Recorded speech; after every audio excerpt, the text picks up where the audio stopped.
তৎক্ষণাৎ কিছুটা প্রেশার বাড়তে পারে। তবে একটি গুরুত্বপূর্ণ প্রশ্ন যে প্রেশার কমে গেলে আমরা কি করবো।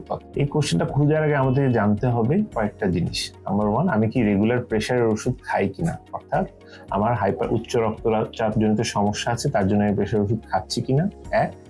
নাম্বার 2, আমি প্রেশার ওষুধ খাচ্ছি না কিন্তু আমি এখন শরীরে কেন আমার প্রেশারটা কমে গেল, তাহলে আমার প্রেশার শারীরিকভাবে আমার ডায়রিয়া হয়েছে কিনা, বা কোন আমার ভমিটিং হচ্ছে কিনা, লস হচ্ছে কিনা, খুব বেশি সোয়েটিং হচ্ছে কিনা, এগুলো একটা কারণ আমার থাকতে পারে প্রেশার কমে যাওয়ার। সো কোশ্চেনগুলোর মধ্যে উত্তরগুলো লুকিয়ে আছে। যদি আপনি মনে করেন যে হঠাৎ করে আপনার প্রেশার কমে গেছে, প্রেশার কম পাচ্ছেন, শরীর দুর্বল লাগছে এবং আপনি প্রেশারের ওষুধ রেগুলারলি খান, তখন দেখতে হবে যে প্রেশারের ওষুধগুলো সাময়িকভাবে বন্ধ করে আপনি আপনার নিকটস্থ ডক্টরের সাথে যোগাযোগ করবেন এবং ওনার পরামর্শ মতো পরে আপনার ওষুধের ডোজটা অ্যাডজাস্ট করে ফেললে তৎক্ষণাৎভাবে আপনার কমে যাবে।